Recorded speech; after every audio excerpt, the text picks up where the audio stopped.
Hello. In this video, we'll be going over IRS Form 7249, which is also known as the Offer Acceptance Report. So, this is a report that the IRS makes publicly available for any taxpayer when they've accepted an offer in compromise. So an offer in compromise is simply a negotiated agreement between a taxpayer and the IRS to settle the taxpayer's outstanding tax debt for less than the amount that the IRS has assessed. So we're going to go over what you should expect to see in this offer acceptance report, which is made publicly available for any accepted offer for up to 1 year. So you do have to submit a written request to the IRS, either by fax, mail, or through your IRS account, which you can set up on the IRS website. Once you do that, you can receive a copy of an acceptance report. So you do have to have some information about the specific offer. You can't just request random offers just to see what you can get away with. However, if you are aware of someone who's recently submitted an offer that's been accepted by the IRS, you can use their acceptance report as kind of a gauge for what to look for when submitting your offer. The IRS has a complete breakdown of what you would need to do in an offer in compromise when you submit it, and we'll put resources that we've created on the Form 656, which is the offer in compromise, and all the associated collection statements. We'll put links to resources that we've created for an offer that you wish to submit in our show notes. However, let's take a closer look at this offer acceptance report just to see what you would be looking at if you requested one from the IRS. So this is the sample that's on the IRS website. So we're going to go through this step by step. And in our article, which you'll find on teachmepersonalfinance.com, we've broken this down into pretty easy to digest sections. So at the very top, you'll see the taxpayer's information, which would include the acceptance date. The IRS will assign an offer number, but it'll just be taxpayer name, city, state, and zip code. In this middle section will be a description of the liabilities, and you can see that it's broken down by the type of tax. So Form 1040 is individual income tax. This could be, an 1120, which would be a corporate tax return. It could be excise tax, payroll tax, whatever the type of tax is, will be in here. And then the taxable periods. So either a year or a quarter, depending on the type of taxpayer. So in this case, Form 1040s, all of this would be calendar year. So the IRS coordinates taxable periods by the last month or the last day of the last month of the tax period. So in this case, 2008, 12, so December 2008, all the way through, looks like 2012, then it skips to 2016 through 2018, and then 2021. And then the date of assessment, the date each tax was assessed, and then the balance as of a certain specific date. Not necessarily the acceptance date, just a particular date. So this is the total amount of taxes, $19,282.10. Down here is the balance as of the date that the IRS received the offer. So at the bottom of the bottom of an offer in compromise will be an acceptance part that the IRS will complete to commemorate the exact date that the IRS received that offer. And that's kind of important because that starts the timeline as to the statutory limitations. We'll get into some of those. There's one in particular called a mandatory acceptance. We'll talk about that in this next section down here. So just real quick, this isn't that detailed of a form. Down here, there are 6 different possible reasons for the IRS to accept the offer. So we do break this down in our article, but I'll briefly go over them. Doubt as to collectability simply means that the IRS has some sort of reason to believe that the taxpayer just doesn't have enough resources. And the IRS considers resources both in terms of assets as well as income. So in this case, they're saying, hey, they don't have enough money, they don't make enough money, and this offer is consistent with what they can afford to pay. The rest of the money, the IRS has determined they would not be able to collect it. The next section would be doubt as to collectability with special circumstances. So there may be special circumstances that warrant an accepted offer for less than what is called the reasonable collection potential. So the reasonable collection potential is simply the amount that the IRS has independently determined that they can collect. So if the reasonable collection potential is less than the amount that that taxpayer has submitted, then they would accept that, because the taxpayer is submitting an offer for more than what the IRS believes that they would be able to get from them. But in this case, this is going to be an offer that's less than what the IRS believes they can collect, because there are special circumstances that are involved. And we break down some examples of those circumstances in our article. Doubt as to liability. So this is just a matter of fact of, hey, this is a submitted offer, but the taxpayer really doesn't believe that they owe this tax. It has not been established by either a final court decision, like literally in the court system, or a judgment concerning this existence. So a taxpayer may simply just want to cut losses and move on, instead of tying up lots more resources involved in going through tax court and filing appeals and so on. Promotion of effective tax administration. So these two situations, promote either with economic hardship or non-economic hardship, are both reasons that the IRS would use to justify approving an offer when the taxpayer appears to have enough in assets to allow full collection, but based on those circumstances, collecting the full tax bill would cause an economic hardship.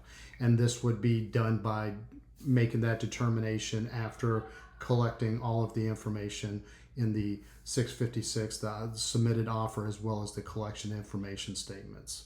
Basically saying we could collect all the money, but then they wouldn't be able to pay their bills, so we'll accept a lesser offer. The non-economic hardship might be something where they do have enough money, but there are compelling reasons, and the Internal Revenue Manual actually does have some stated reasons. We get into more detail in our article, but for example, a very common example would be a small business hires a third party to collect and administer payroll tax, and the third party doesn't do their job. This does happen quite often to small businesses. And so even though paying that tax bill would be considered, could be within that business's ability, the effective tax administration kind of category would say that the IRS is not going to hold them responsible if a third party actually collected those payroll taxes and then turned around and did not pay them to the IRS. Then the IRS would probably just make a note or put it in their records to go after that third party once they've collected enough information. So that is an example. There are a couple of other examples that we break down in our article. And then finally, mandatory acceptance under Internal Revenue Code section 7122F. So basically, after the date that the offer is received, the IRS has 24 months literally to sit on it. So as long as the IRS does not accept, reject, terminate, return the offer, if the taxpayer does not withdraw the offer within 24 months, then it's deemed to be accepted based on tax law. So I wouldn't hang my hat on that, because there are ways to kind of, I wouldn't say circumvent the law, but there are ways to maybe manipulate certain things, that certain aspects of this collection process. So this is not intended to be a way for people to just kind of sneak through the cracks. It's more along the lines of, hey, the IRS has had plenty of time to consider this offer, to get additional information, to return the offer or to reject it. And if the IRS doesn't do anything, then after 24 months it's deemed to be accepted. So down here is basically just a narrative that talks about the terms of the offer. So a lump sum cash offer, that is one of the two ways that you can submit an offer in compromise, which indicates that the taxpayer's intent is to pay off the entire debt within 5 months, as opposed to the other type of offer where you can do it within 6 to 24 months, but it would require a higher payment. So in terms of this, lump sum cash offer is $73.60 with $20 paid with the offer, and then an amended 656, they paid another $14.70, which means there was a balance of $5,870. They're going to hold on to that for the first 4 months and then pay the lump sum at the 5-month mark. So again, once the offer is considered to be accepted, that's it. There's no interest. There's no more penalties that apply. And if the IRS accepted this offer, then that means that taxpayer can literally just stroke a check on whatever date, without having to consider penalties or interest. So one of the benefits of an accepted offer is once the terms are clear, there's no adjustments for interest or penalties. And then on page 2, basically names and signatures of the IRS employees. So an employee, a management level decision, a second level review, an approving officer based on the various levels of escalation, and then a review by legal counsel. So all of that is made publicly available for up to 1 year after the offer has been accepted by the IRS. So that's what you should expect to see if you requested a copy of an offer acceptance report that you then would use to model a similar offer and compromise. So again, you would want to keep into consideration, are you in a similar situation as the taxpayer with that accepted report? Is there something that's peculiar about your situation that might be different from what this one is? This is going to give you an indication, as to what you could be looking at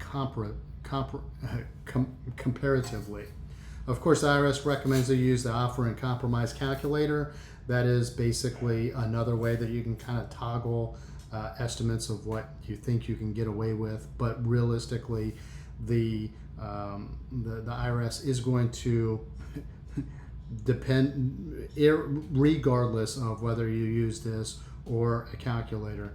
The IRS will reserve the right to accept or reject an offer and compromise based on your situation. So you can have a very similar tax situation, but if you get down here and the IRS has made a determination that they don't think they can collect on this person's assets and income, and then they take a look at your collection information statement, they might reject yours even if everything else about this is the same. So this is a good example, but it's not going to be a template that you can follow to submit your own offer and compromise. For example, someone that owed $20,000 in taxes that was able to get away with $7,300 offer, they probably did that based on certain assets and income statements that they submitted to the IRS. But if Warren Buffett had tried to do this, he probably would get denied. So just keep that in consideration. And that's all we have about IRS Form 7249. It's pretty straightforward to understand. My experience, most of the time, this information is generally requested by attorneys and tax practitioners that practice offers and compromise for clients. So most laymen probably aren't familiar with this form or would have no reason to understand what to do with it. But we will put resources to all the other. We'll put links to the resources we've created about other offers and the offers and compromise collection information statements. We'll put that information in our show notes. So if you have any questions or comments, please let me know. You can hit me up in the comments section. Please subscribe to our newsletter. If you wish, you can go subscribe from the link in our show notes, or you can go to teachmepersonalfinance.com and go from there. You can type in the name of any tax form, and that article should appear.